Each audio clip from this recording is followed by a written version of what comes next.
اللهم لبیک لبیک لا شریک لک لبیک ان الحمد والنعمت لک والملک لا شریک لک. لیکن کافر تو یہ نہیں پڑھتے تھے, کافر تو آگے پڑھتے تھے لا شریک لک الا شریکا هو لک تملکہ وما ملک. تو جب انہوں نے سنا کہ سمامہ تو وہ پڑھ رہا ہے جو مسلمان پڑھتے ہیں, وہ جناب سارے کافر دوڑے. ان کو تو پتا تھا نا کہ سمامہ کتنا بڑا آدمی ہے. کہیں گے سبات یا سمامہ قال لا ولکنی اسلمت. انہوں نے کہا تم سابی ہو گیا, باپ دادے کا دین چھوڑ دیا. انہوں نے کہا نہیں نہیں کیا کہہ رہے ہو, میں مسلمان ہو گیا ہوں. اچھا مسلمان ہو گئے ہو, تو ہم بھی تمہیں پھر مکے سے نہیں جانے دیتے, تمہاری مرضی.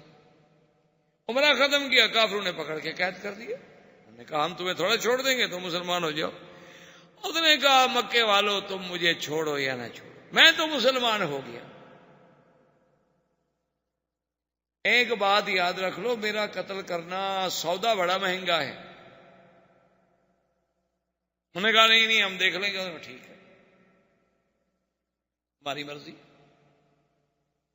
وہ اس کو گرفتار کر کے لے کر جا رہے تھے تو ایک آدمی اس کو اپنے علاقے کا مل گیا. اس نے کہا کہ میرے قبیلے کو کہہ دینا قریش نے مجھے گرفتار کر لیا, اس علاقے سے ان کو ایک گندم کا دانہ نہ گزرنے دو, کوئی ان کا تجارتی وفد ہے لوٹ, اور اپنے علاقے میں ایک ذرہ کوئی غذائی اجناس نہیں گزرنے دینی.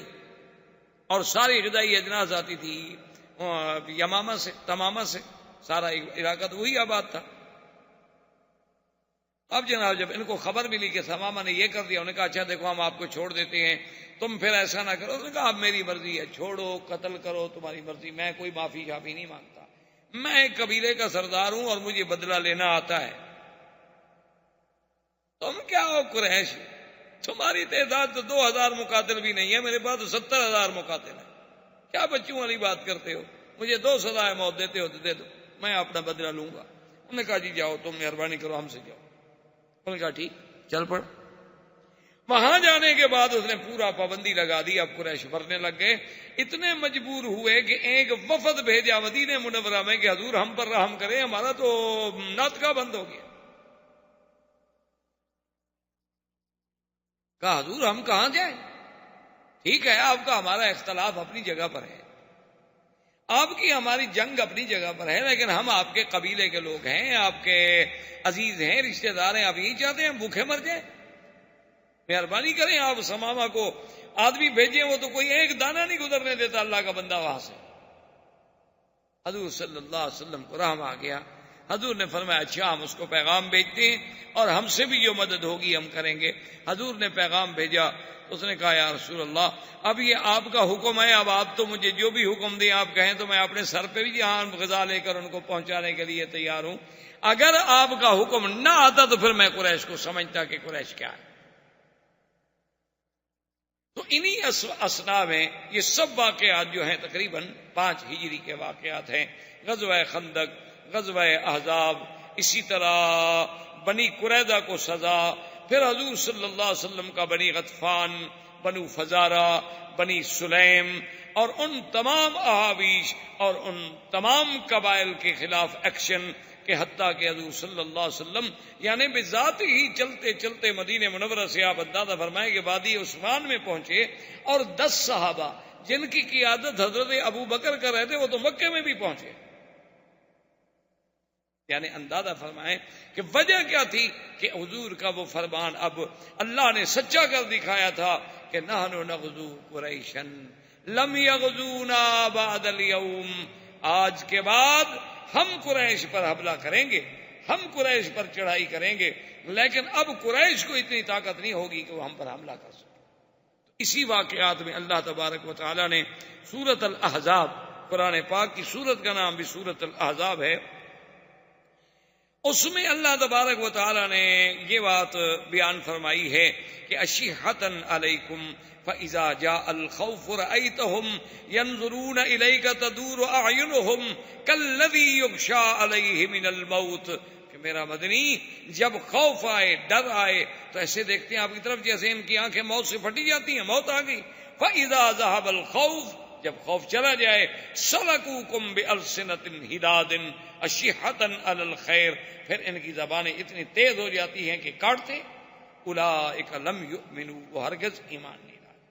فاحبط اللہ اعمالہم وکان ذلک علی اللہ یسیرا، اور اللہ نے قرآن میں نقشہ کھینچا کہ یحسبون الاحزاب لم یذهبوا، یعنی ان منافقوں کو تو مدینہ منورہ میں رہتے ہوئے ابھی تک یہ خیال تھا کہ وہ لشکر نہیں گیا، یہ ابھی تک اس خیال میں مگن تھے کہ ابھی وہ قریش بیٹھے ہوئے ہیں، خندق کے اس طرف لشکر بیٹھا ہوا ہے، تھوڑا پیچھے ہٹ گیا، بس زیادہ سے زیادہ ان کو یہ خیال تھا، لیکن ان کو پتہ نہیں تھا کہ ہم نے ان کو اڑا دیا ہے۔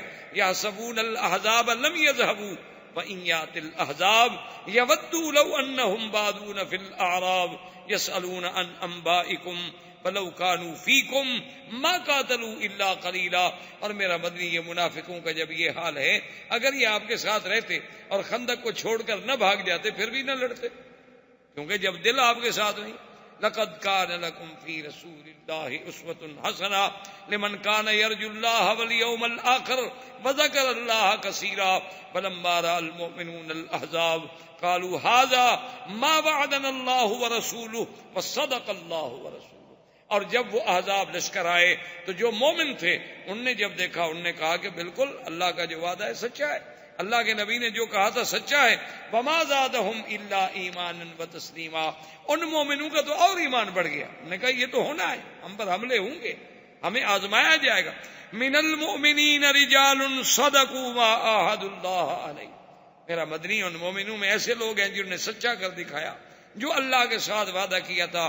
فمنهم من قضى نحبه ومنهم من ينتظر وما بدلوا تبدیلا، بعض لوگ ایسے ہیں جو اللہ کے راستے میں اپنی بات پوری کر گئے، بعد ابھی انتظار میں ہیں، وہ ہرگز نہیں بدلے۔ لیجزی اللہ الصادقین بصدقہم، اللہ ان سچوں کو سچ کا بدلہ دیں گے۔ ویعذب المنافقین ان شاء، اور چاہیں تو منافقوں کو عذاب دیں، او یتوب علیہم ان اللہ کان غفورا رحیما۔ اور میرے مدنی ہم نے آپ کی کیسے مدد کی؟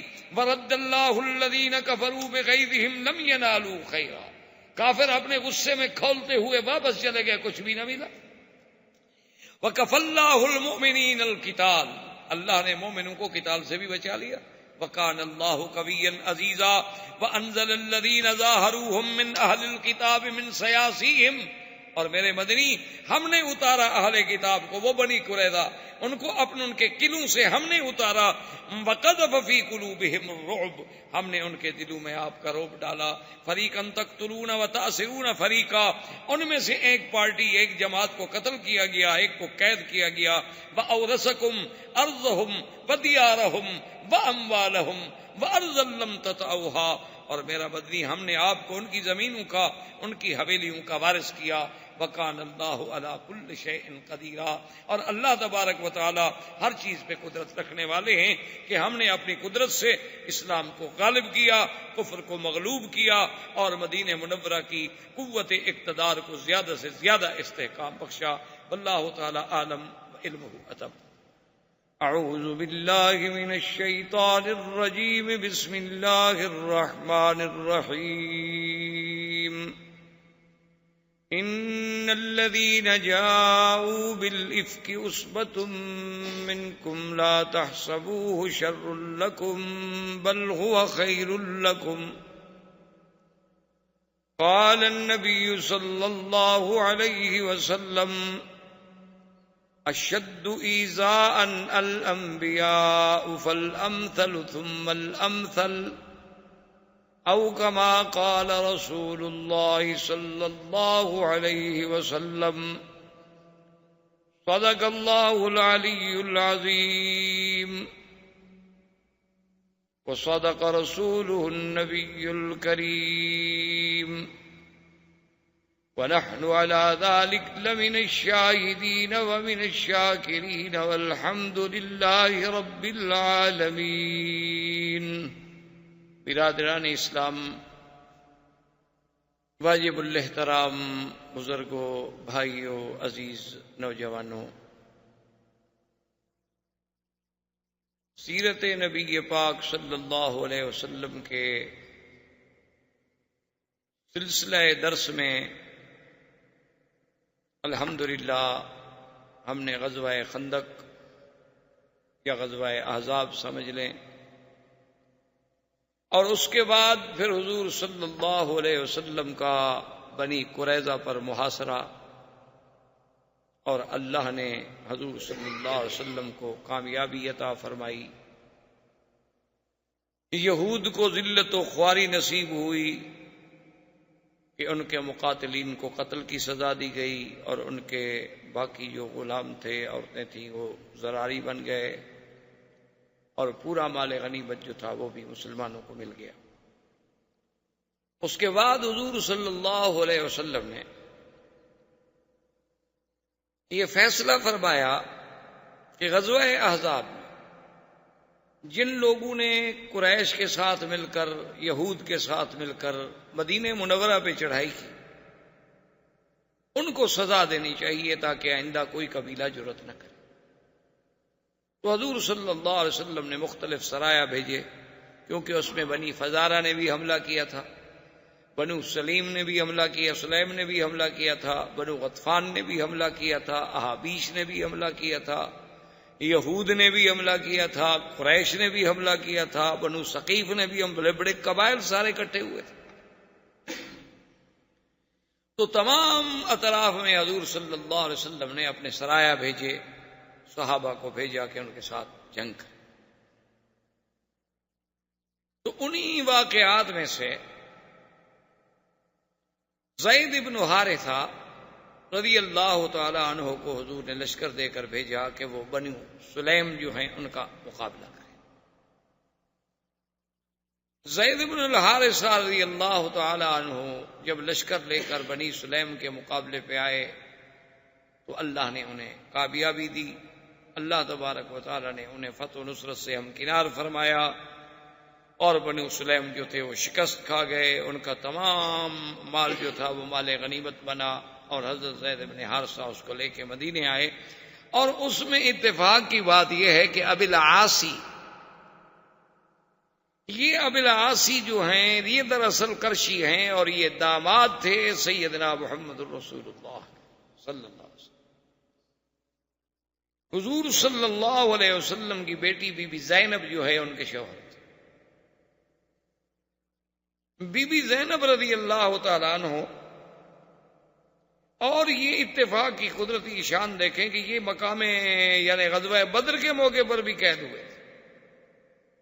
حضور صلی اللہ علیہ وسلم نے بہرحال ایک تفصیلی واقعہ پہلے چونکہ پڑھ چکے ہیں، آپ نے ان کو چھوڑ دیا تھا، اور نے یہ وعدہ لیا تھا کہ بھئی آپ اب مکے میں جا کر میری بیٹی کو مدینہ بھیج دیں، چونکہ اب تو کافر اور مسلمان کا کوئی اجتماع ہو نہیں سکتا ہے۔ تو انہوں نے حضور صلی اللہ علیہ وسلم کی بیٹی کو مدینہ منورہ بھجوا دیا۔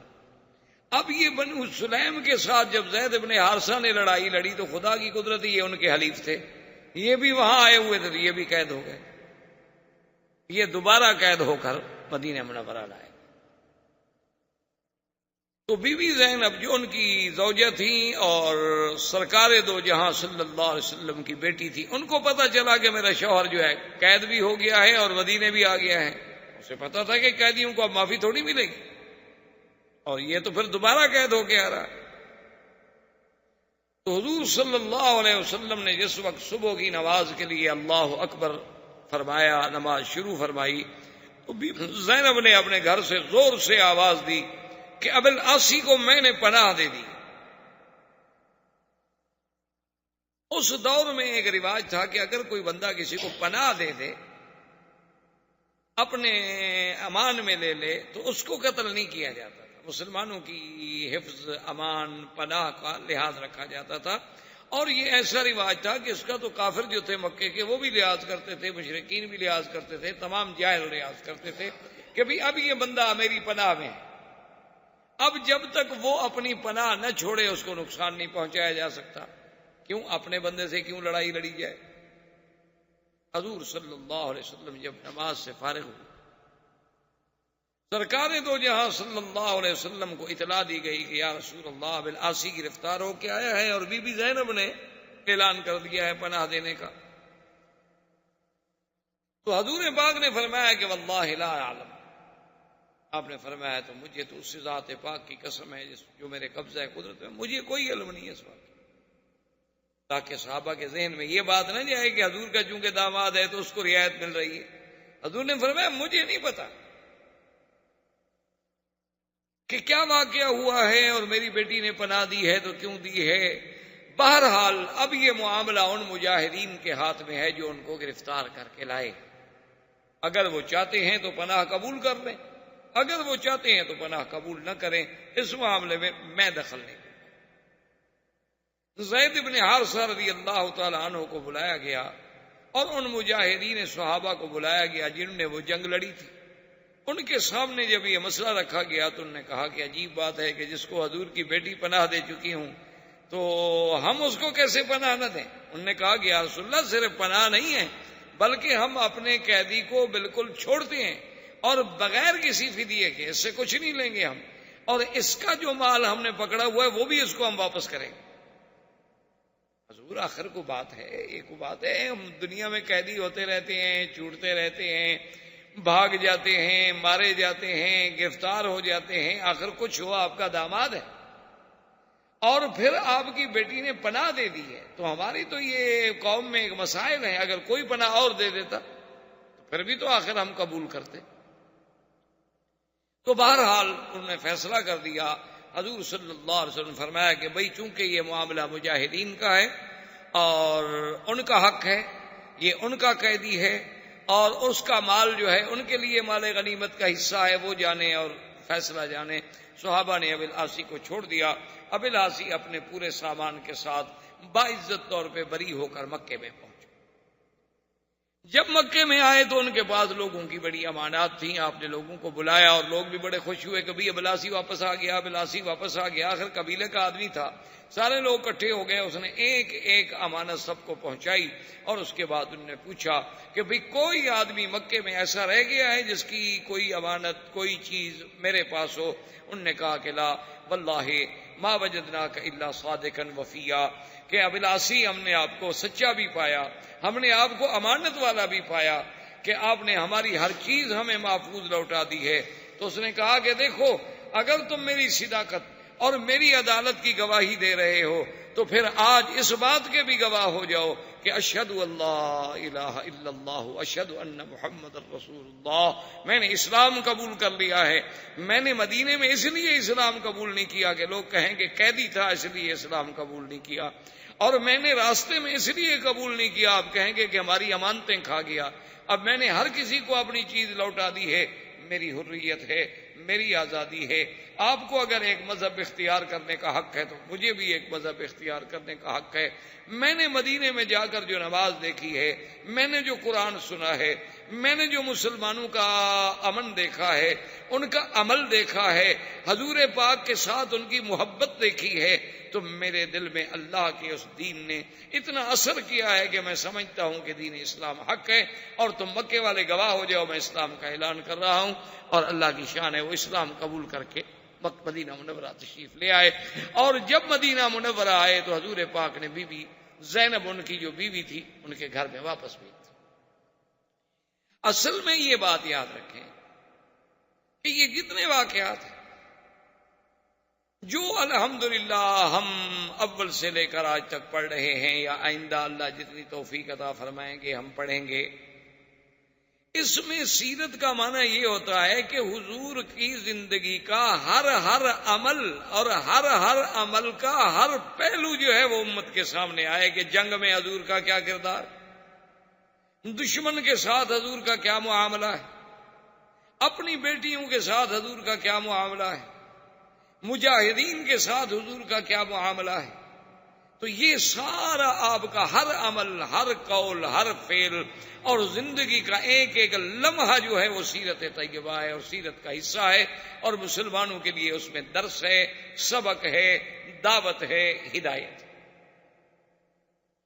اب حضور صلی اللہ علیہ وسلم نے بی بی زینب ان کے گھر میں واپس بھیج دی، تو یہیں سے علماء نے مسئلہ نکالا ہے کہ اگر زمانہ جاہلیت میں کسی مرد و عورت کا نکاح تھا اور بعد میں وہ دونوں مسلمان ہو گئے تو دوبارہ نکاح کرنے کی ضرورت نہیں ہے، اسی نکاح کو نکاح تصور کیا جائے گا، چونکہ ابی العاصی کا نکاح زمانہ جاہلیت میں ہوا تھا جب ابی العاصی کافر تھا۔ لیکن جب ابو العاصی اسلام لے آیا، بی بی زینب بھی مدینہ منورہ میں تشریف لے آئیں اور وہ بھی اسلام سے مشرف ہو گئیں، حضور کی بیٹی ہیں، تو اب حضور نے یہ نہیں حکم دیا کہ بھی دوبارہ نکاح کرو، اسی نکاح کو حضور صلی اللہ علیہ وسلم نے قائم رکھا۔ اسی طرح حضور صلی اللہ علیہ وسلم کا اپنا نکاح مبارک جو ہے، جو بی بی خدیجہ سے ہوا تھا، تو حضور کی عمر مبارک 25 سال تھی، اور اس وقت تو اسلام قرآن نازل ہی نہیں ہوا تھا۔ اور وہ نکاح پڑھانے والے کون تھے؟ ابی طالب، حضور صلی اللہ علیہ وسلم کے چچا، ان نے خطبہ پڑھایا تھا، اور مشرکین مکہ باقاعدہ نکاح پڑھتے تھے، باقاعدہ گواہ ہوتے تھے، باقاعدہ خطبہ ہوتا۔ اب حضور پر جب قرآن نازل ہوا، شریعت نازل ہوئی، تو اب تجدید نکاح نہیں کی گئی، اسی نکاح کو قائم رکھا۔ اس سے علماء نے مسئلہ نکالا، یہی کام ہوتا ہے فقہا کا، جو لوگ یہ سمجھتے ہیں نا جی قرآن و حدیث جب موجود ہے تو پھر ہمیں امام ابو حنیفہ کی اور امام شافعی کی اور امام مالک کی اور امام احمد بن حنبل رحمۃ اللہ علیہ کی کیا ضرورت ہے؟ ان کی یہی ضرورت ہوتی ہے کہ وہ حدیث تو آپ بھی پڑھیں گے، میں بھی پڑھوں گا، واقعہ تو آپ بھی پڑھیں گے کہ حضور صلی اللہ علیہ وسلم ابو العاصی آ گئے، بی بی زینب واپس ہو گئی، لیکن یہ مسئلہ وہ فقیہ سمجھے گا کہ بھئی اس کا مطلب ہے کہ اسی عقد سابق کو، اسی نکاح سابق کو حضور نے نکاح تسلیم کیا۔ تو یہ کام ہوتا ہے فقہا کا کہ وہ حدیث مبارک سے جو مسائل کا استنباط ہوتا ہے، یعنی اس حدیث سے ما یستنبط منہا وما یستفاد منہا، اس سے جو جو فوائد ہیں، جو منافع ہیں، جو موتی نکلتے ہیں، وہ چن کے امت کو پیش کرتے ہیں۔ اس کے بعد حضور صلی اللہ علیہ وسلم نے ارادہ فرمایا غزوہ بنی المصطلق، اور اسی کو غزوہ مریسی بھی کہا جاتا ہے۔ اصل اس کی غزوے کی سبب یہ تھا کہ بنی المصطلق کا جو سردار تھا حارث بن ضرار، یہ بہت بڑا سردار تھا ان کا، اور یہ بہت بڑا قبیلہ تھا۔ حارث بن ضرار کو جب پتہ لگا کہ مسلمان روزانہ حملہ کر رہے ہیں، کبھی اس قبیلے پہ، کبھی اس قبیلے پہ، کبھی اس قبیلے پہ، حالانکہ وہ یہ نہیں سمجھا کہ مسلمان تو ان کو تو ادب سکھا رہے ہیں کہ ظالموں تمہارے ساتھ تو ہماری کوئی جنگ نہیں تھی، تم کیوں مدینہ منورہ پہ چڑھ دوڑے؟ مسلمان خود تو نہیں لڑ رہے۔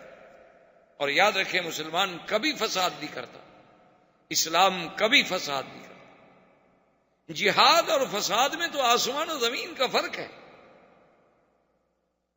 جہاد اور فساد ایک نہیں ہوتا۔ اسلام نے پوری تاریخ اسلام اٹھا کر دیکھ لیں، جہاں جہاں بھی اللہ نے اسلام کو قوت دی ہے اور طاقت دی ہے، اسلام نے تو امن، سلامتی، رواداری، معافی کا اپنا کردار پیش کیا ہے۔ وہ کہیں فاتح بن کر فتح کے نشے میں آ کر اس نے ایسا نہیں کیا ہے کہ مفتو قوموں کی عزتیں اجاڑ دے، اس نے تو سب کی حفاظت کی۔ لیکن حارث بن ضرار کے دماغ میں یہ بات آئی کہ بھی مسلمان ہر قبیلے سے لڑ رہے ہیں، تو کیوں نہ ہم اپنے قبیلے کو پہلے سے تیار کر کے مسلمانوں پہ حملہ کر دیں۔ اس نے جنگ کی تیاری شروع کی، اور حضور صلی اللہ علیہ وسلم کو خبر ملی کہ حارث بن ضرار جو ہے، قبیلہ بنی المصطلق جو ہے، وہ اپنی لشکر جو ہے تیار کر رہے ہیں مدینہ منورہ پر چڑھائی کرنے کے لیے۔ حضور کو جب خبر ملی تو حضور نے فرمایا نحن نغزو ولم یغزونا، ہم چڑھائی کریں گے، وہ نہیں چڑھائی کر سکتے ہم۔ اچھا، ان میں اتنی جرأت ہو گئی ہے کہ وہ اب مدینہ منورہ پر پھر حملہ کرنا چاہتے ہیں؟ حضور نے فرمایا لشکر تیار۔ لشکر تیار ہونے کے بعد حضور صلی اللہ علیہ وسلم خود بھی ساتھ گئے۔ آپ نے فرمایا اچھا، ان میں اب اتنی جرأت ہو گئی ہے کہ وہ پھر مدینہ منورہ پر دوبارہ حملہ کرنا چاہتے ہیں۔ تو حضور پاک نے سریہ نہیں بھیجا بلکہ خود بھی غزوے میں شریک، اور اس کا بڑی تفصیل سے واقعہ ہے۔ بہرحال قصہ ہے مختصر کہ اللہ نے حضور صلی اللہ علیہ وسلم کو فتح دی۔ حارث بن ضرار جو تھا، اور اتفاق ایسا ہے کہ وہ فتح بھی ایسی ہوئی، ایسی فتح ہوئی کہ ایسی فتح کا کوئی تصور ہی نہیں کر سکتا کہ جنگ شروع ہوتے ہی ان کا سردار حارث بن ضرار اور 10 آدمی جو تھے مارے گئے، اور ان کا پرچم گر گیا، اور سب لشکری جو تھے انہیں ہتھیار ڈالے کہ بھی یہ تو ایک ہی حلے میں مسلمان نے ہمارے 10 بڑے بڑے سورما جو تھے مار ڈالے، تو آگے کیا ہوگا؟ اور وہ قبائل کے لوگ تھے، انہوں نے دیکھا کہ ہمارا سردار بھی مارا گیا، اور 10 بڑے بڑے ہمارے جنگجو جو تھے وہ بھی مارے گئے، اور بڑی بات یہ ہے کہ ہمارا پرچم جو تھا وہ نیچے گر گیا۔ اس کا مطلب ہے کہ ہماری شکست واضح ہے، تو لہٰذا انہوں نے بھی ہتھیار ڈال دیے، شکست ہو گئی۔ یہ حارث ابن ضرار کی بیٹی تھی جویریہ بی بی، یہ قیدیوں میں حضور صلی اللہ علیہ وسلم کے حصے میں آئی۔ حضور پاک نے اسے آزاد فرمانے کے بعد نکاح فرمایا اور اپنی بیوی بنا کے امہات المومنین میں شامل فرمایا۔ یہ بی بی جویریہ وہ بی بی ہیں کہ جن کے بارے میں سیدہ عائشہ صدیقہ رضی اللہ تعالی عنہ فرماتی ہیں کہ واللہ ما رأیت احدا، میں نے اپنے امرأۃ لہا تکریم کتکریم جویریہ، میں نے ایسی عورت آج تک روئے زمین پہ نہیں دیکھی کہ جس کی وجہ سے اتنی بڑی عزت ملی ہو اس کی قوم کو۔ جب بی بی جویریہ سے حضور نے نکاح فرمایا تو سارے صحابہ اکٹھے، انہوں نے کہا خدا کے بندے یہ سوچو کہ بی بی جویریہ حضور کی بیوی بن گئی، اس کی قوم کے جو ہمارے پاس غلام ہیں وہ تو حضور کے سسرال ہیں، یہ تو ہمارے لیے بہت بڑا مسئلہ ہو گیا۔ بی بی جویریہ سے حضور نے شادی فرما لی ہے، اب ان کے سارے رشتہ دار ہم نے پکڑے ہوئے ہیں، ہمارے پاس غلام ہیں، بھی ہم تو بھئی آزاد کرتے ہیں، ہم تو حضور کے رشتہ داروں کو غلام نہیں بنا سکتے، سب نے آزاد کر دی۔ تو بی بی جویریہ کی وجہ سے پوری قوم کو آزادی مل گئی، تمام قوم کے غلام جو تھے وہ آزاد ہو گئے۔ اس لیے بی بی عائشہ فرماتی ہیں کہ ایسی عورت تو ہم نے کوئی نہیں دیکھی کہ جس کی عزت کی وجہ سے پوری قوم چھوٹ جائے۔ اور بی بی جویریہ کی شادی جو تھی وہ بھی ایک عجیب حسن اتفاق ہے کہ بی بی صاحبہ فرماتی ہیں کہ اس واقعے سے 3 راتیں قبل میں نے خواب دیکھا کہ ایک چاند مدینہ منورہ سے چلا ہے، وہ بدر میں آتا ہے، بدر سے پھر وہ ہمارے قبیلے کے اوپر آتا ہے اور اس کے بعد آسمان سے اترتے اترتے اترتے میری گود میں آ جاتا ہے۔ تو میں نے اسی وقت سوچ لیا تھا کہ اس چاند سے مراد اور کوئی نہیں ہو سکتا ما سوا محمد رسول، کیونکہ ایسے واقعات پہلے بھی گزر چکے تھے، قرآن و حدیث میں بھی ایسے واقعات آ چکے تھے کہ جب سیدنا یوسف نے خواب دیکھا تھا، انہوں نے کیا خواب دیکھا تھا کہ انی رأیت 11 کوكبا والشمس والقمر رأیتهم لی ساجدین، کہ 11 تارے اور سورج چاند، تو 11 تارے سے مراد ان کے بھائی تھے اور سورج چاند سے مراد حضرت یعقوب تھے اور ان کی خالہ تھی، تو ان کی تشبیہ جو تھی وہ بھی تو پھر پیغمبر کے ساتھ۔ اس لیے بی بی جویریہ فرماتی ہیں کہ جب میں نے یہ خواب دیکھا تو میں نے اسی وقت سمجھ لیا تھا کہ کوئی بات ضرور ہے، چاند سے مراد تو حضور محمد مصطفیٰ ہے، اور میری گود میں کیسے آ گئے، یہ کیسے ہوتا ہے، مجھے کیسے ملیں گے، یہ بات ابھی میں سوچ رہی تھی، اور 3 دن کے بعد میں حضور کی بیوی بن گئی۔ اور بے عین ہی اسی طرح بی بی عائشہ صدیقہ رضی اللہ تعالی عنہا نے خواب دیکھا کہ ایک چاند آسمان سے اترتا ہے اور میرے کمرے میں آ کے غائب ہو جاتا ہے، اس کے بعد پھر ایک اور چاند اترتا، وہ بھی میرے حجرے مبارک میں آ کے غائب ہو جاتا ہے، اور اس کے بعد پھر ایک اور چاند اترتا ہے، وہ بھی میرے حجرے میں آ کے غائب ہو جاتا ہے۔ اتنے میں صبح ہو جاتی ہے، میری آنکھ کھل جاتی ہے، اور سیدنا ابی بکر رضی اللہ تعالی عنہ تعبیر رویا میں بہت بڑے ماہر تھے، یعنی حضور صلی اللہ علیہ وسلم سے جب کوئی خواب پوچھنے آتا تو حضور یا تو خود تعبیر عطا فرما دے یا کہتے ابو بکر تم تعبیر دیا۔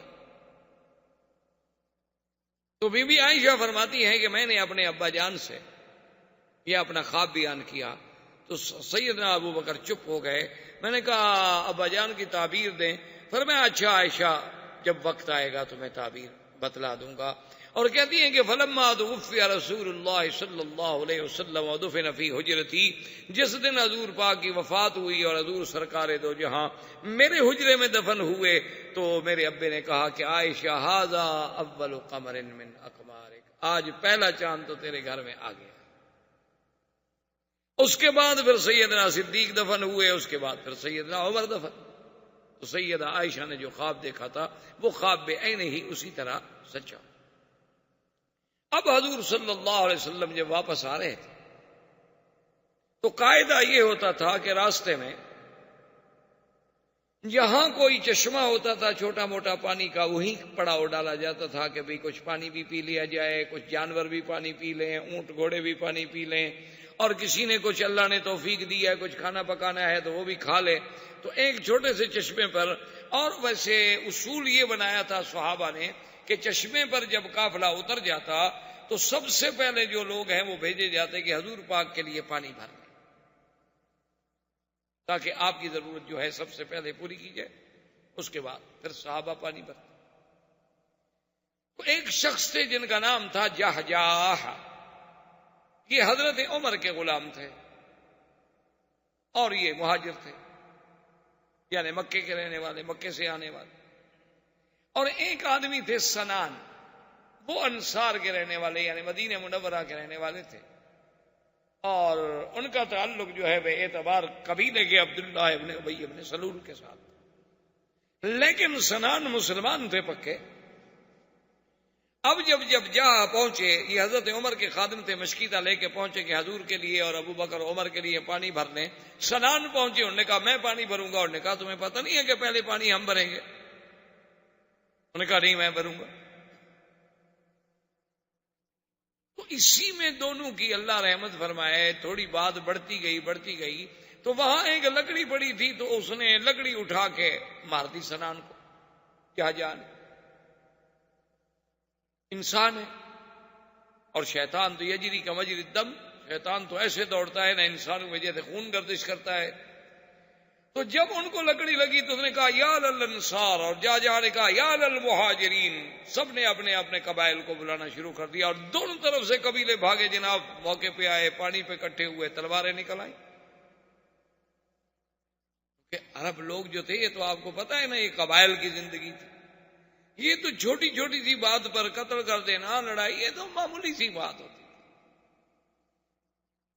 یعنی اگر آپ ان کی تاریخیں اٹھا کے دیکھیں تو حیران ہوں گے کہ ایک دفعہ ان کی ایک بڑی مشہور لڑائی ہے. وہ بتائیں کیوں ہوئی تھی؟ اس کا سبب یہ تھا کہ دو قبائل کے سردار تھے، ان دونوں کے باغ تھے بڑے بڑے. ایک آدمی کا باغ مشرق میں تھا، ایک کا باغ مغرب میں تھا، اور دونوں باغ آمنے سامنے نظر آتے تھے باقاعدہ. تو ایک بار سے کوئی پرندہ، کوئی چڑیا، اللہ عالم یا کیا پرندہ تھا، وہ اڑا. اڑنے کے بعد دوسرے کے باغ میں آیا تو اس نے کہا تمہارے باغ سے چڑیا اڑ کے میرے باغ میں کیوں بیٹھے؟ اس پہ لڑائی شروع ہوئی اور 300 آدمی مارے گئے کہ وہ چڑیا ادھر کیوں آئی تھی بھائی. اب اس کا کوئی علاج ہے؟ اسی طرح بھی آپ دیکھ لیں افغانستان میں کیا ہو رہا ہے. یعنی تمام قبائل جو مشترک ہو کر مل کر روس سے لڑتے رہے، دشمن سے لڑتے رہے، اور جنہوں نے کمیونزم کے اس فلسفے کو ہمیشہ کے لیے سمندر میں غرق کر دیا، اور جنہوں نے اتنی بڑی قوت کو کہ جس میں پتہ نہیں شہر تھوڑے ہیں اور ایٹم بم زیادہ ہیں، ان کو ٹکڑے ٹکڑے کر دیا، اور جن کے جوش سے برلن کی دیواریں ٹوٹ گئیں. جب جنگ سے فارغ ہو گئے تو آپس میں لڑ پڑے. کیوں فارغ کیسے بیٹھے؟ اب آدمی عادی ہو جاتا ہے نا 15-16 سال لڑائی کرتے کرتے. فارغ کیسے آدمی ہو؟ اس میں کوئی شک نہیں ہے کہ اب حق پر وہ ہیں کہ جن کو علاقہ ملا اور انہوں نے قرآن نافذ کر دیا. اب ان کے ساتھ لڑنا جو ہے تو سیدھی بات ہے کہ خلاف اسلام ہے، لیکن چین نہیں آتا. کوئی جھگڑا ہے، تاجک کہتے ہیں کہ ہم ازبک کو کیوں مان لیں، ازبک کہتے ہیں ہم تاجک کو کیوں مان لیں، وہ کہتے ہیں ہم پشتون کو کیوں مان لیں، وہ کہتے ہیں ہم فارسی بان کو کیوں مان لیں. یہ کیا بات ہے؟ تو یہ قبائل جو ہیں نا، اللہ پاک رحمت فرمائے، یہ بہرحال عجیب سے ہوتے ہیں. ابھی 3 سال قبل کی بات ہے، میں بھی سفر میں کوئی ٹرائبل ایریا سے، یعنی قبائلی علاقے جو ہیں جہاں کوئی قانون نہیں ہے، تو وہاں سے گزر رہے تھے. مغرب کی نماز کا وقت ہو گیا، ہم 2-3 گاڑیوں میں تھے. میرے ساتھی سے کبھی نماز کا وقت ہو رہا ہے، خدا کے لیے کوئی مسجد تلاش کرو بھائی. اور وہ تو ماشاءاللہ علاقہ پٹھانوں کا ہے، پٹھان تو اللہ کا فضل ہے، نمازی تو بہت پکے ہوتے. میں نے کہا بھی یار کو مسجد دیکھو تاکہ ہماری جماعت نہ نکل جائے. اب ایک مسجد آئی تو وہ جناب چلو جی چلو چلو آگے چلو. پھر ایک اور مسجد آ گئی، انہوں نے کہا جی اور آگے چلو.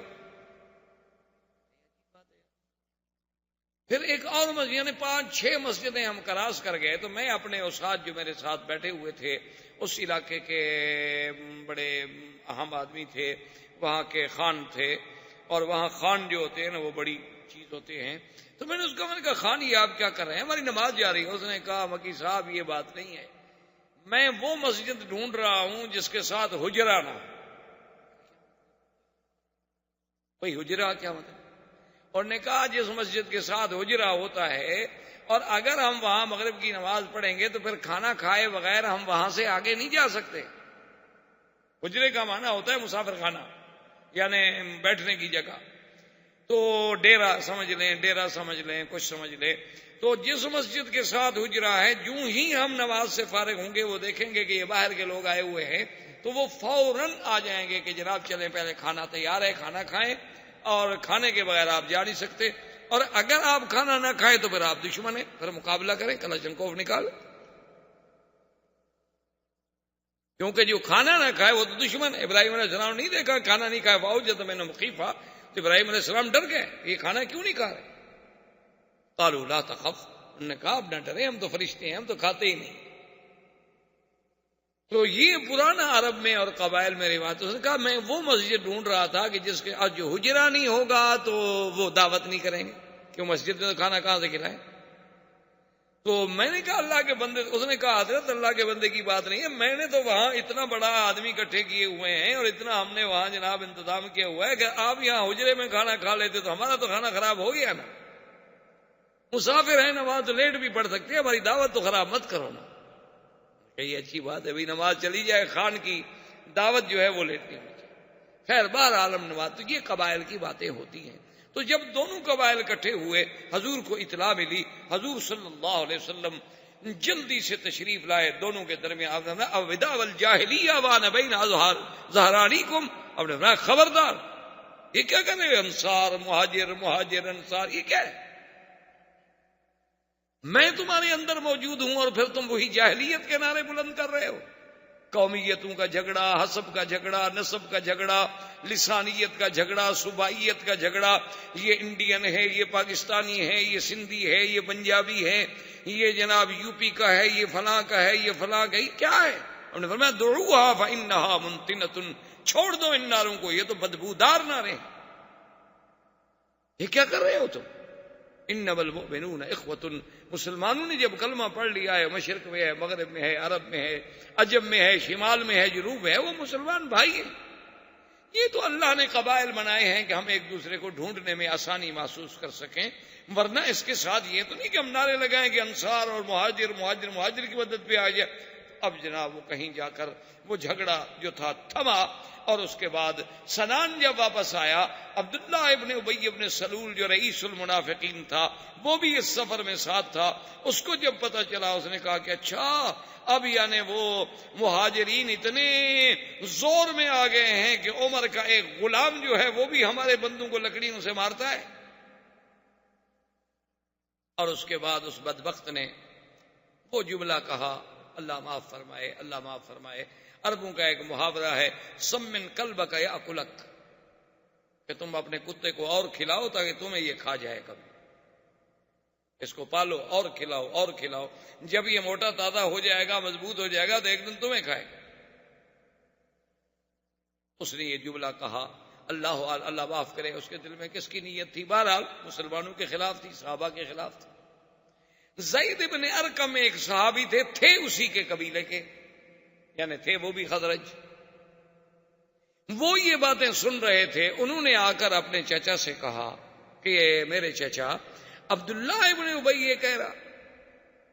اور پھر اس نے کہا انصاریوں سے، اس نے کہا کہ یہ سارا تمہارا کیا درا ہے، تم نے مہاجرین کو باغ دیے، تم نے گھر دیے، تم نے مدینے میں ان کو آباد کیا، تم نے ان کو کھلایا، آج وہ سر پہ نہ چڑھے تو کیا ہو؟ اس لیے فیصلہ کر لو کہ لا تنفقوا علی من عند رسول اللہ حتی ينفضوا. اللہ نے قرآن پاک میں واقعہ بیان کر دیا. انہوں نے فیصلہ کر دیا، انہوں نے کہا کہ آج کے بعد خبردار کوئی ایک آدمی حضور کے پاس صدقہ، خیرات، زکوٰۃ، مہاجرین کی امداد لے کر نہ جائے. جب ان کو کچھ نہیں ملے گا خود بخود بھاگ جائیں گے. یہ تو پڑے ہوئے اسی نہیں ہیں کہ کھانے کو مل رہا ہے، باغ مفت مل گئے، لڑکیاں مل گئیں، عورتیں مل گئیں، مہاجر بن گئے جی. اور اس کے بعد انہوں نے یہ بھی فیصلہ کیا جس کو اللہ نے قرآن میں نقل کیا ہے کہ لَئِن رَّجَعْنَا إِلَى الْمَدِينَةِ لَيُخْرِجَنَّ الْأَعَزُّ مِنْهَا الْأَذَلَّ، کہ جب ہم مدینے میں واپس جائیں گے تو ہم سے طاقتور جو ہے، قوت والے جو ہیں، ہم ذلیل کمزوروں کو نکال دیں گے. مانا یہ تھا کہ اب نکالو مہاجرین کو، مدینہ تو ہمارا ہے، انصار کا ہے، اوس و خزرج کا ہے.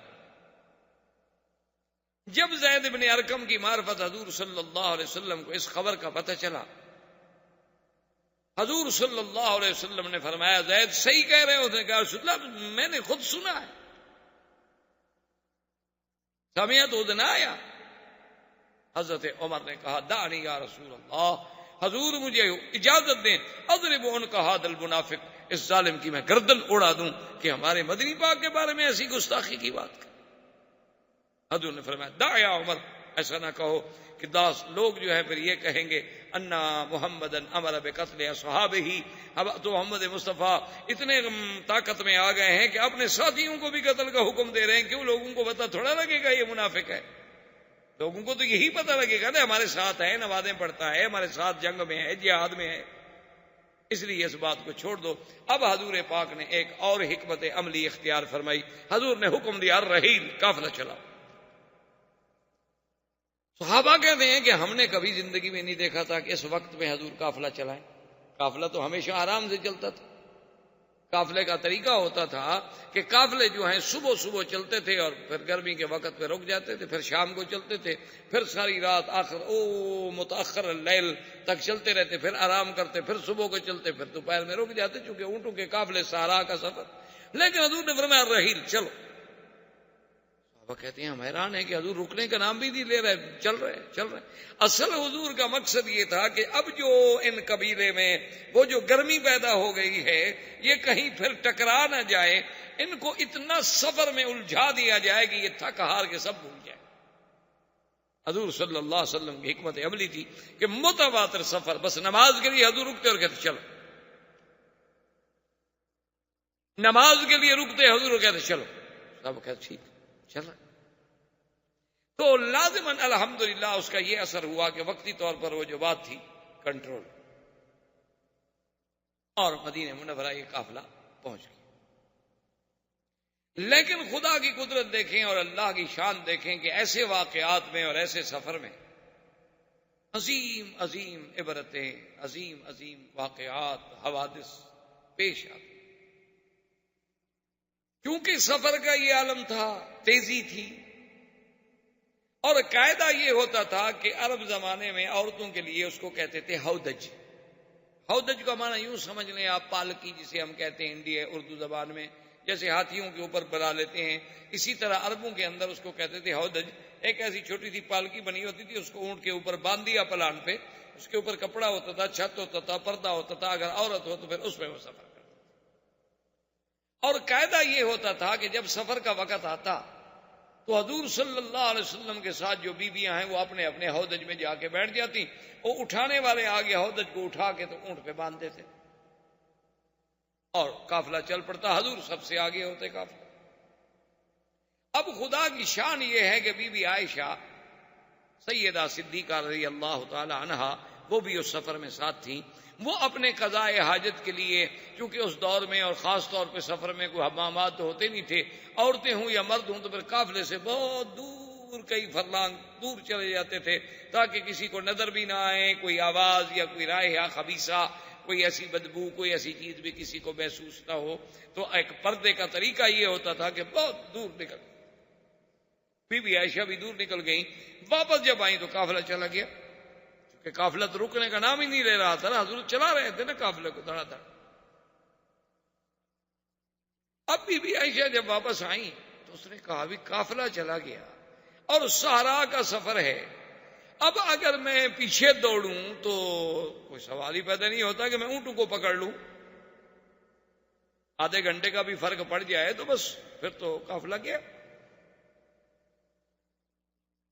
اور اگر میں نہ ڈھونڈوں تو اس نے کہا بی بی عائشہ نے کہ میں نے یہی سوچا کہ سب سے بہتر بات یہ ہے کہ بس اسی جگہ رہ جاؤ، کیونکہ آخر کسی وقت تو حضور کو علم ہوگا نا کہ بی بی عائشہ نہیں ہے، کیونکہ حضور کی عادت مبارک تھی قافلے کو چلانے کے بعد وہ کبھی کبھی اپنی سواری جو تھی وہ عورتوں اپنے بیویوں کے اونٹوں کے قریب لا کے پوچھ لیتے تھے کہ کوئی تکلیف تو نہیں ہے، خیریت ہے، کوئی پانی کوئی چیز پوچھنی ہے، پوچھ کے پھر حضور چلے جاتے تھے۔ نے کہا کبھی تو حضور میرے اونٹ کے قریب آئیں گے نا، پوچھیں گے، جب آواز نہیں آئے گا تلاش کریں گے، جب تلاش کریں گے تو یہ جگہ ڈھونڈنا تو قبیلے کے لیے آسان ہے، قافلے کے لیے، لیکن اگر میں خود عقل دوڑاؤں تو اس کا معنی یہ ہے کہ موت کے سوا چارہ کوئی نہیں۔ حضور صلی اللہ علیہ وسلم نے ایک اور انتظام بھی فرمایا تھا کہ ایک صحابی تھے جن کا نام تھا صفوان ابن معطل، بڑے شان والے سے، حضور نے ان کے ذمے ایک ڈپٹی لگائی ہوئی تھی کہ تم جو ہے کم از کم 4-6 گھنٹے قافلے سے پیچھے رہا کرو، اکیلے اونٹنی، راستہ تمہارا یہی ہوگا جس راستے پہ ہمارا قافلہ جا رہا ہے، جہاں جہاں قافلہ پڑاؤ کرے گا اور وہاں سے وہ منزل چھوڑے گا تو تم 4 گھنٹے 6 گھنٹے بعد وہاں پہنچو گے، وہاں آگے ذرا دیکھ لو کسی کی کوئی چیز رہ گئی ہو، کوئی تلوار رہ گئی ہو، کوئی سلاح رہ گیا ہو، کوئی سامان رہ گیا ہو، تو وہ اپنی اونٹنی پہ رکھ لیا اور پھر قافلے کو پہنچا دیا، کیونکہ انسان ہے، اونٹوں کے سفر ہیں، گھوڑوں کے سفر ہیں، تو کئی چیزیں بھول جاتا ہے آدمی۔ حضرت صفوان ابن معطل فرماتے ہیں کہ میں اپنے اونٹنی پر جب آیا تو دور سے مجھے ایک سایہ سا محسوس ہوا کہ کوئی کپڑا لے کے جیسے کوئی بندہ لیٹا ہوتا ہے، اور میں جب قریب آیا دیکھا تو کپڑا لے کے بیٹھی ہوئی ہیں بی بی عائشہ، چونکہ میں نے پردے سے پہلے دیکھا ہوا تھا بی بی کو، تو میں نے فوراً اندازہ لگا لیا کہ بی بی عائشہ، میں نے کہا عائشہ، انہوں نے کہا چپ کر گئی، میں نے کہا اللہ کی بندی تم کیسے اکیلے یہاں رہ گئی؟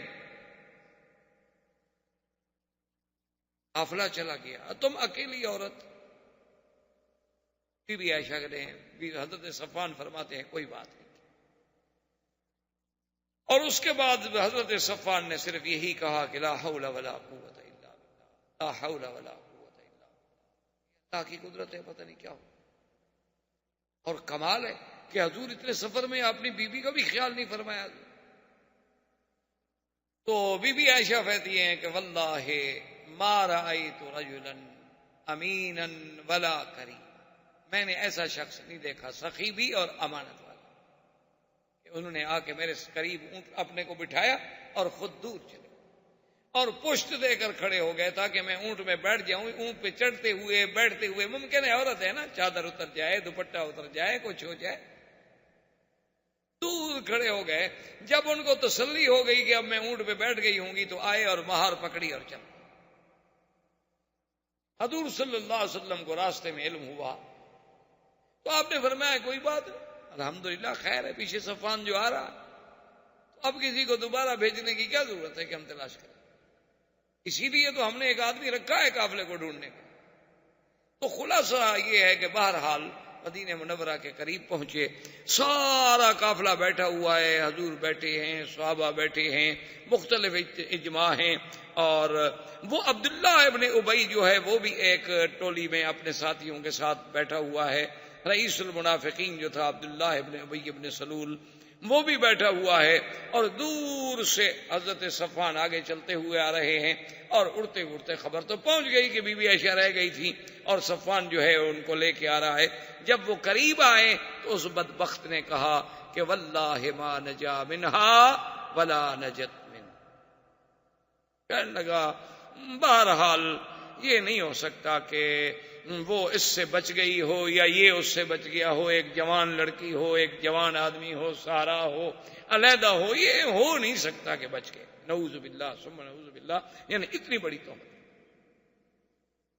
اور یہ بات آہستہ آہستہ آہستہ چل نکلی۔ اب یہ بات چل نکلی، اتفاق کی بات یہ ہے، بی بی عائشہ فرماتی ہے کہ جب میں سفر سے واپس آئی تو میں بیمار ہو گئی اور مجھے کوئی پتہ نہیں، اور 20 دن متواتر میں بیمار رہی حضور کے گھر میں، اور اس بیماری میں یہ عالم تھا کہ مجھے بخار کی تکلیف تھی، اور میرے پاس چونکہ میرے ابا اور اماں آتے تھے اور کوئی آتا نہیں تھا، ان نے جب مجھے بات ہی نہیں بتائی، مجھے کیا پتا، لیکن میں نے اتنا ضرور محسوس کیا کہ حضور کی محبت میں فرق ہے۔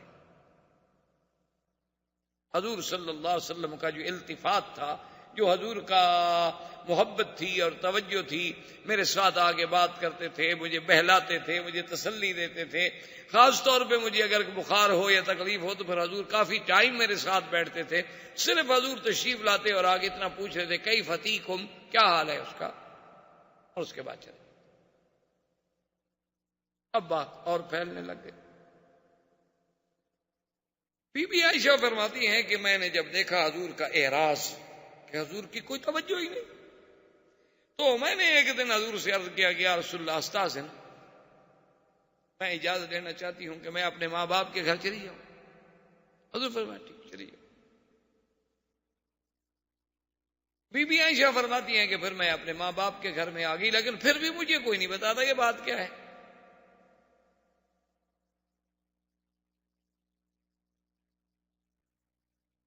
تو ایک رات میں اپنے حاجت انسانی کے قضاء کے لیے، چونکہ اس زمانے میں بھی یہی تھا کہ گھروں میں کوئی حمام نہیں، کوئی بیت الخلاء نہیں، کچھ نہیں، عورتیں باہر جاتی تھیں دور رات کو نکل کے، تو ہم دور جا رہے تھے اپنے قضاء حاجت کے لیے، تو میرے ساتھ مستح ایک صحابی ہیں، ان کی والدہ جو ہے وہ بھی میرے ساتھ سفر کر رہی تھی، ان کا چادر جو تھا وہ پاؤں میں الجھا، تو بی بی مستح جو تھی وہ گری، زمین پہ گری، اور گرتے ہوئے ان کے منہ سے فوراً نکلا کہ تائس مستح، اللہ مستح کو ہلاک کر دے۔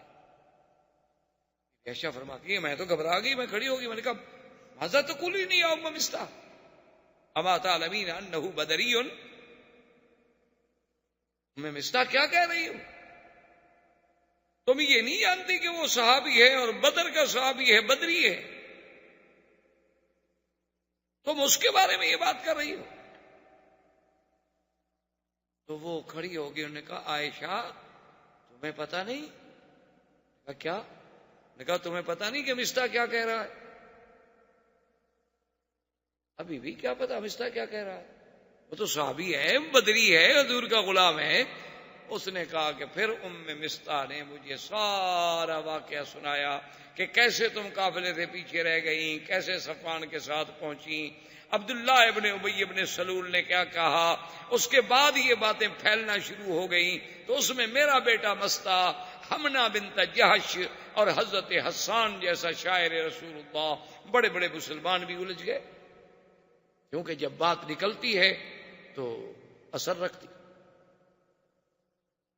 اسی لیے کسی نے کہا نا کہ جو بات نکلتی ہے اثر رکھتی ہے، پر نہیں طاقت پرواز مگر رکھتی ہے۔ اب بات اڑنی شروع ہو گئی، پھر کس سے بندے گئے، پھر ہر آدمی اپنے عقل کے مطابق سوچتے کہ ہاں جی بات تو ٹھیک ہے، ایک نوجوان لڑکی ہو اور جنگل ہو، اکیلا مرد ہو، یار یہ کیسے ہو سکتا ہے، ہر آدمی پھر اپنی سوچتا۔ اختر کی بات کا لوگوں نے افسانہ کر دیا، لیکن اللہ نے جن کو اچھی سوچ دی ہے وہ اس وقت بھی اچھی سوچ دی۔ حضرت ابو ایوب الانصاری رضی اللہ تعالی، جو حضور صلی اللہ علیہ وسلم کے مدینہ منورہ میں سب سے پہلے میزبان، انہوں نے جب یہ واقعہ سنا گھر میں آئے، اپنی بیوی کو یہ بات سنائی، اور اس کے فوراً بعد یہ کہا ابو ایوب نے اپنی بیوی سے کہ میری بیوی لو کنت مکانت عائشہ، اگر تم عائشہ کے بجائے ہوتی تو کیا تم یہ گناہ کر لیتی؟ کہا کہ واللہ لا، کوئی شریف عورت بھی گناہ کا سوچ سکتی ہے؟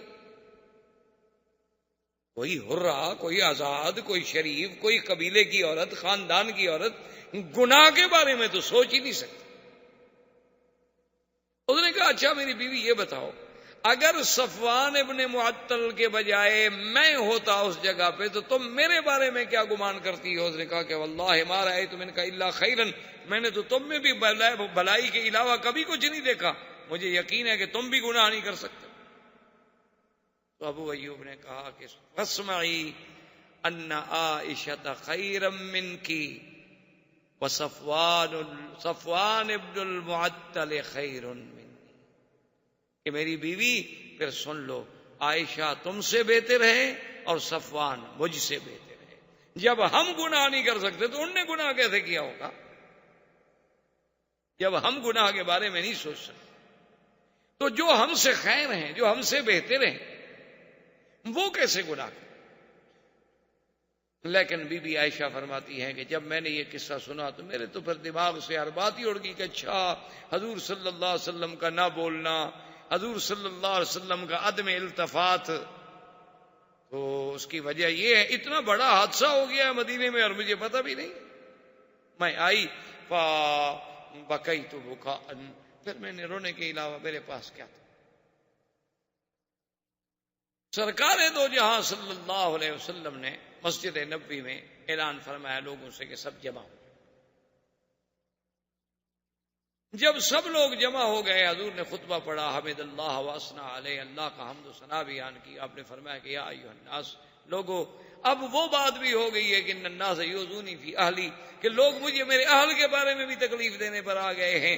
واللہ ما علمت علی اہلی خیرا، اللہ کی قسم ہے میں نے تو اپنی بیویوں پہ، اپنے اہل پہ ما سوائے بھلائی اور خیر کے کبھی کچھ گناہ غلطی دیکھی نہیں ہوتی، لیکن لوگ مجھے ایذا دیتے.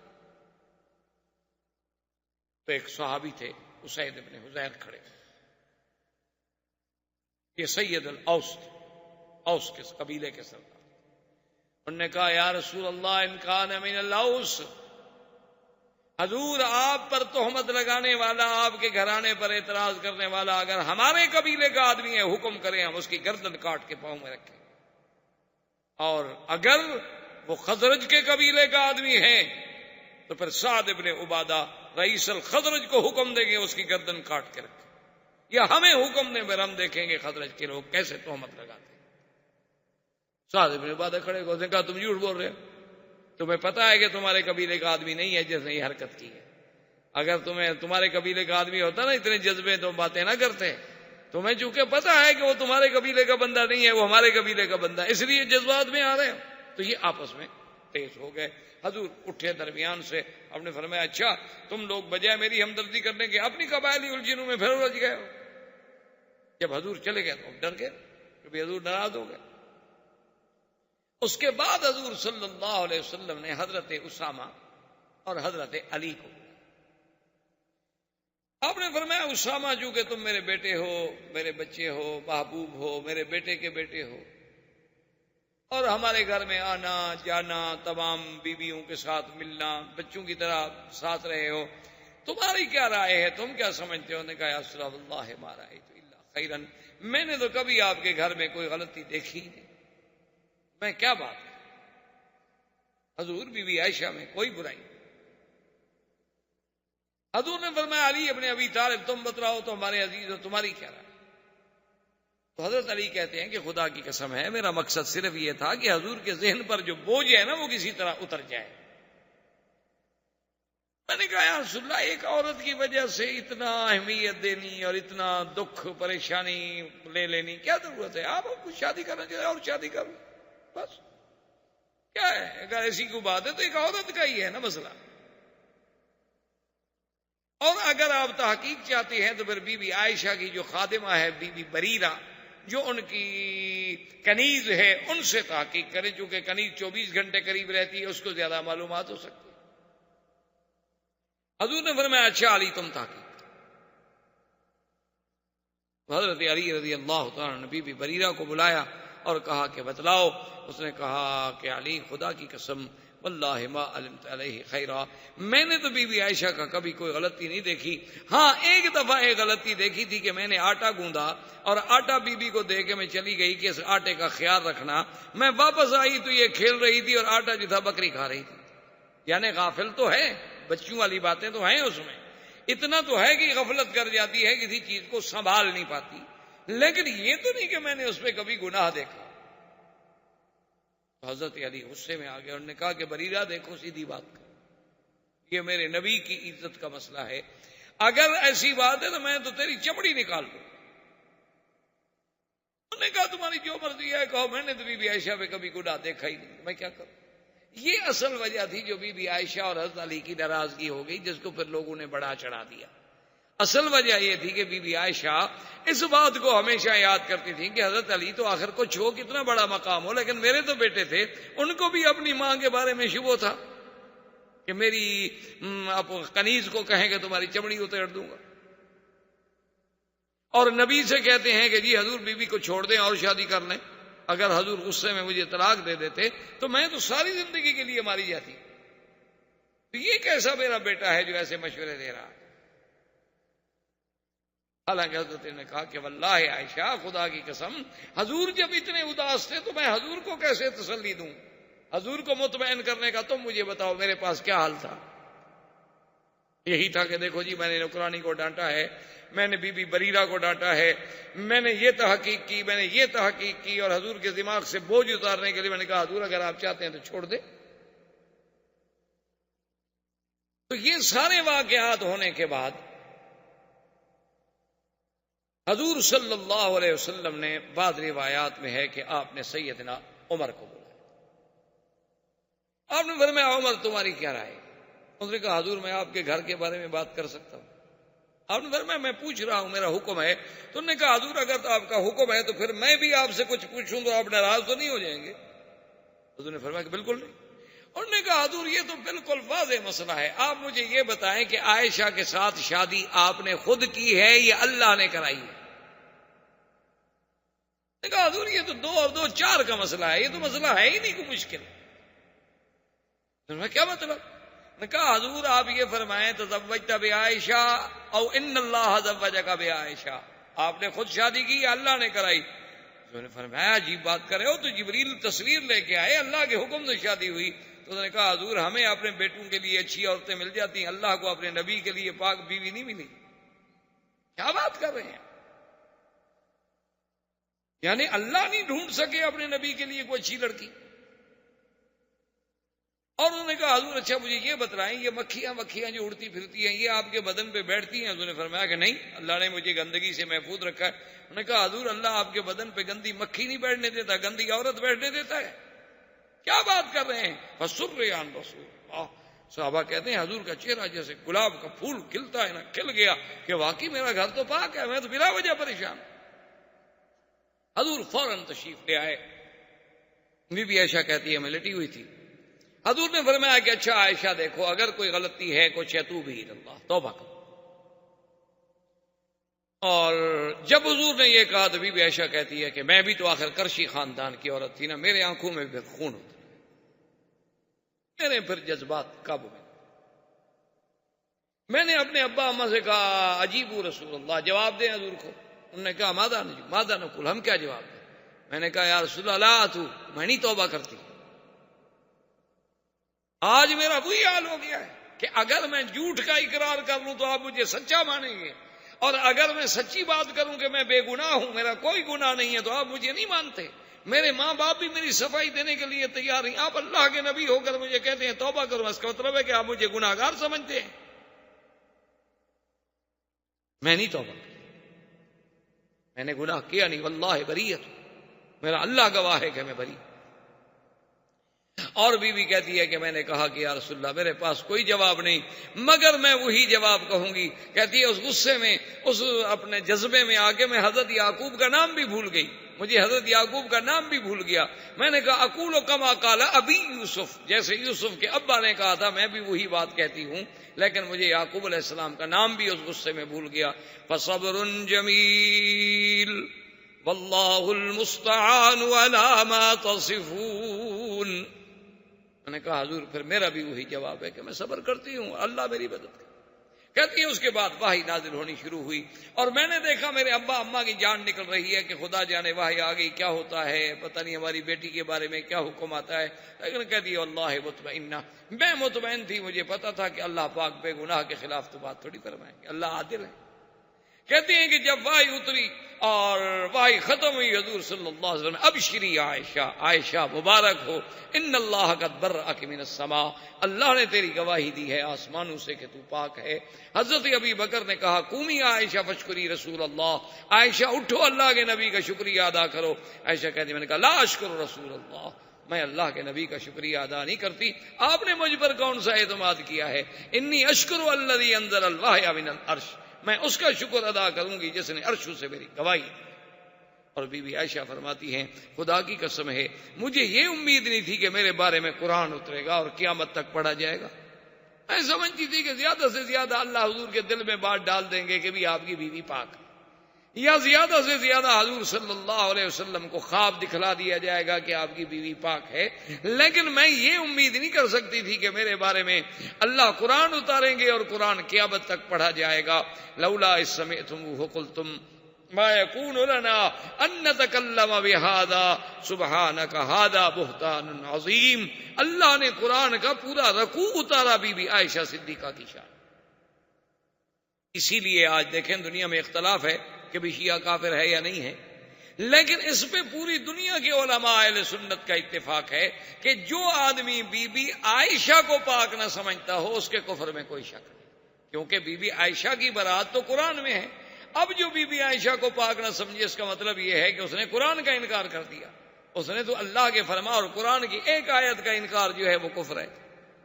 تو بی بی عائشہ کو اللہ نے یہ عظمت اور یہ شان عطا فرمائی، اور اللہ نے حکم دیا کہ جن لوگوں نے، اچھا خدا کی قدرت دیکھو کہ جو منافقین تھے انہوں نے تو بات کی نا طریقے سے، لیکن مسلمان بیچارے تو کھل کے بات کہہ بیٹھے۔ تو 3 مسلمانوں جن میں حضرت حسان، حضرت مصطح اور بی بی حمنہ، ان کو جھوٹی تہمت لگانے کے کوڑے لگائے گئے، اور حضرت ابو بکر صدیق نے جو مصطح پہ خرچ کرتے تھے، آپ نے فرمایا واللہ لا انفق بعد ذلك، خدا کی قسم ہے کہ مصطح آج کے بعد پھر میں تمہارے اوپر خرچ نہیں کروں گا کہ تم بھی میری بیٹی پہ تہمت لگانے میں شریک ہو جاؤ اور میں تمہارے گھر کے خرچے برداشت کروں۔ اللہ نے قرآن نازل کیا الا تحبون ان یغفر اللہ لکم واللہ غفور الرحیم، کیا تم یہ نہیں چاہتے ہو کہ تم بھی معاف کر دو جیسے اللہ نے معاف کر دیا ہے؟ تو حضرت صدیق نے کہا تبت الی اللہ، میں قسم کا کفارہ دوں گا، مصطح پہلے جو میں تمہیں خرچ دیتا تھا اب اس سے دگنا خرچ ادا۔ تو یہ سارے واقعات جو ہیں یہ 5 ہجری کے بعد پیش آئے، 6 ہجری کی ابتدا ہو چکی تھی، زندگی باقی تو بات باقی۔ وما علینا الا البلاغ، والسلام علیکم ورحمۃ اللہ وبرکاتہ۔ برادران اسلام، واجب الاحترام بزرگوں، دوستوں، بھائیوں، عزیز نوجوانوں، دروس سیرہ نبویہ کے ضمن میں سرکار دو جہاں صلی اللہ علیہ وسلم کی سیرت طیبہ ابتدا سے لے کر اختصار کے ساتھ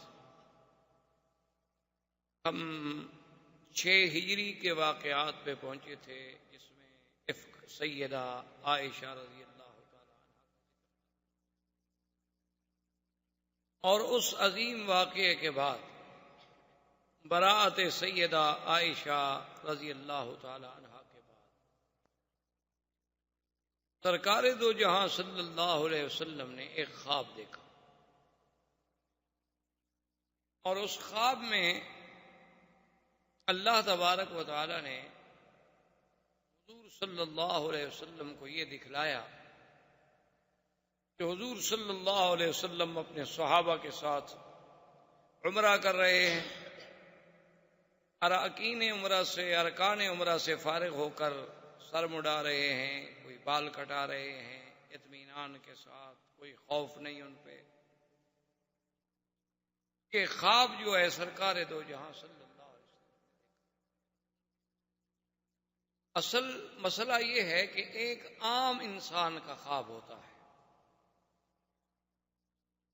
اور ایک اللہ کے مقبول بندوں کا خواب ہوتا ہے، اور ایک انبیاء علیہم الصلاۃ والتسلیم کا خواب۔ وہ ایک خواب ہوتا ہے عامۃ المسلمین کا، یعنی عام مسلمانوں، اس میں تو کبھی خیر بھی ہوتی ہے، کبھی شر بھی ہوتا ہے، کبھی اچھا بھی ہوتا ہے، کبھی برا بھی ہوتا ہے، کبھی احلام بھی ہوتے ہیں، کبھی جو ہمارے اوپر دن میں واقعات گزرتے ہیں اسی کا ایک عکس جو ہے وہ لا شعور سے شعور کی طرف منتقل ہوتا ہے۔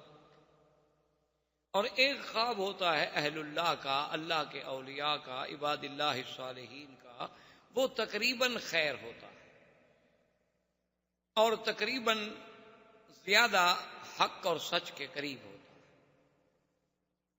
اور ایک خواب ہوتا ہے اللہ کے انبیاء کا، انبیاء علیہم الصلاۃ والتسلیم کا جو خواب ہوتا ہے وہ تو بالکل ایسے ہوتا ہے جیسے ان پر اللہ کی وحی نازل ہو، یعنی جیسے وحی میں کوئی شبہ نہیں، نبی کے خواب میں بھی کوئی شبہ۔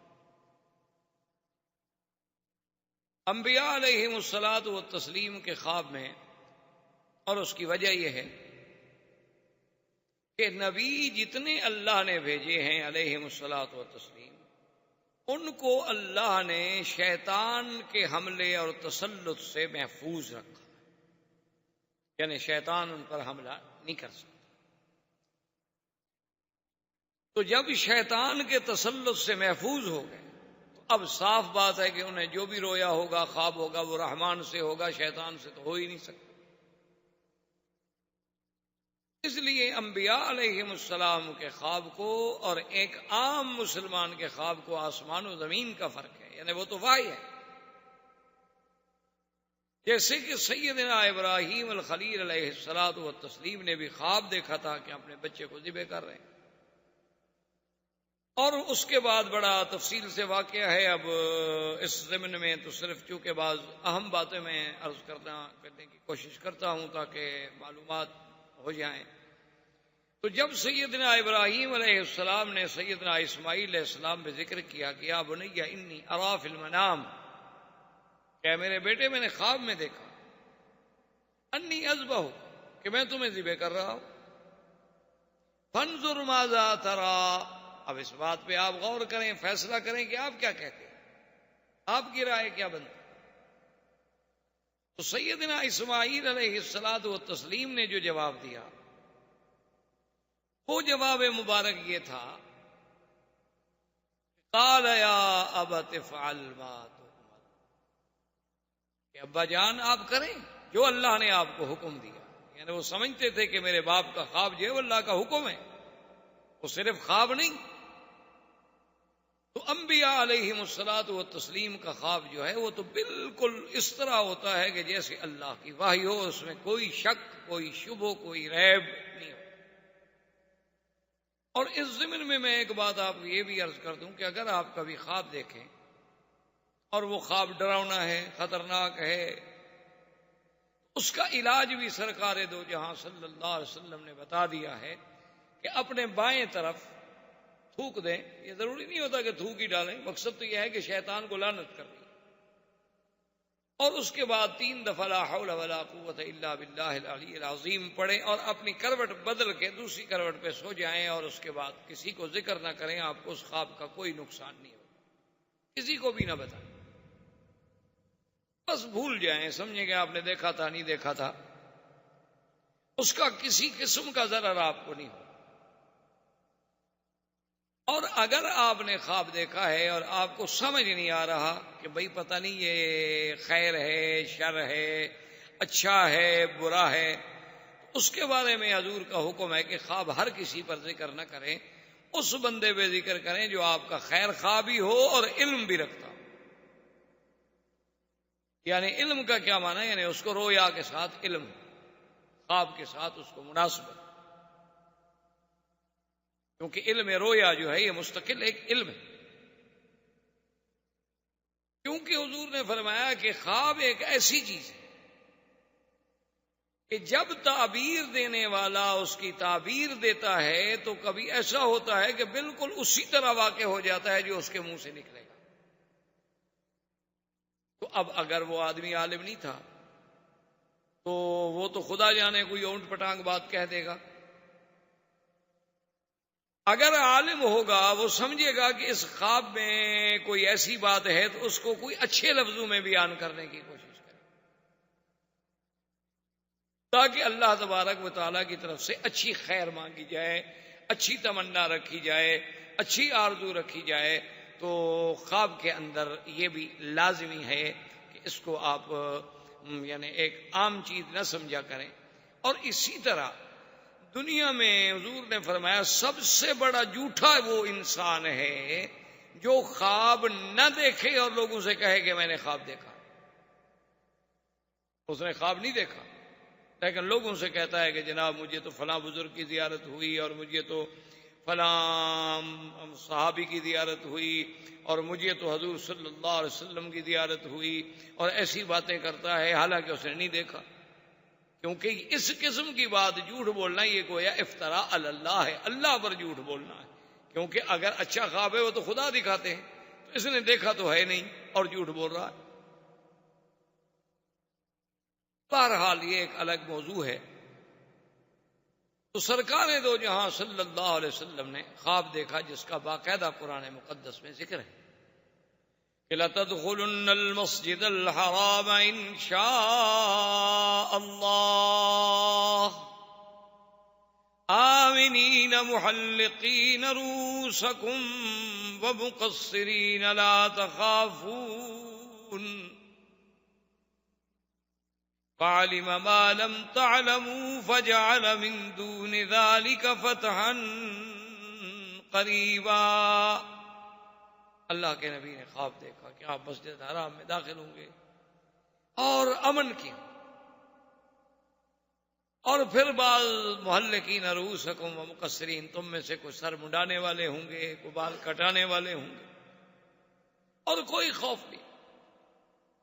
جب سرکار دو جہاں صلی اللہ علیہ وسلم نے یہ خواب دیکھا، خواب دیکھنے کے بعد آپ نے اعلان فرما دیا کہ میں نے عمرے پہ جانا ہے. اور جو آدمی اپنی خوشی سے، اپنی خواہش سے،